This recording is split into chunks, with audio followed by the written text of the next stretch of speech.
Life-saving transplant one family at Montefiore was waiting for, and thanks to a Marine veteran from Stamford, Connecticut, this family gets to make more memories with their little girl. News 12's Aisha McKenzie has the story on how this all came together. It was a special meeting for these two at the Children's Hospital at Montefiore. A piece of Marine veteran John Rubino is keeping 8-month-old Ariany alive. They warned me before I get into the room. They said, John, just so you know, everyone's wearing a mask. She doesn't recognize anybody. She has a lot of stranger danger. So I came into the room, and when I saw her, we just made eye connection, no crying. It's almost like she recognized him, Rubino says, and knows that part of his liver is now hers.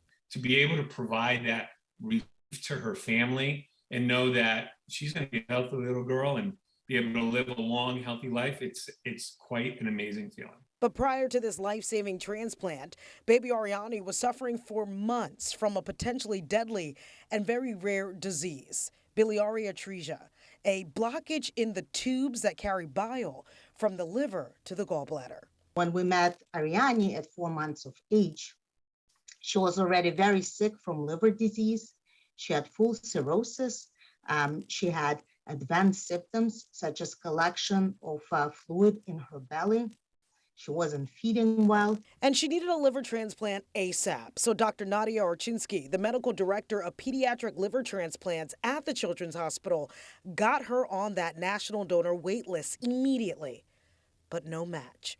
But that is where Rubino steps in. So I know that John reached out to our live liver transplant program and said, hey, I've donated an organ in the past, and I'm interested in potentially donating a part of my liver. Not knowing it would save this precious life. Never thought I'd be a double organ donor.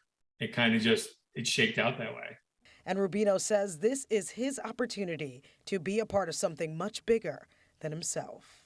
Being part of changing the end of somebody's story, being an organ donor, is just an amazing feeling. And so I want to try to reach out to more people. Rubino is currently on the bone marrow registry and doing advocacy work with Yale New Haven Medical Center and is a living donor ambassador. Aisha McKenzie, News 12.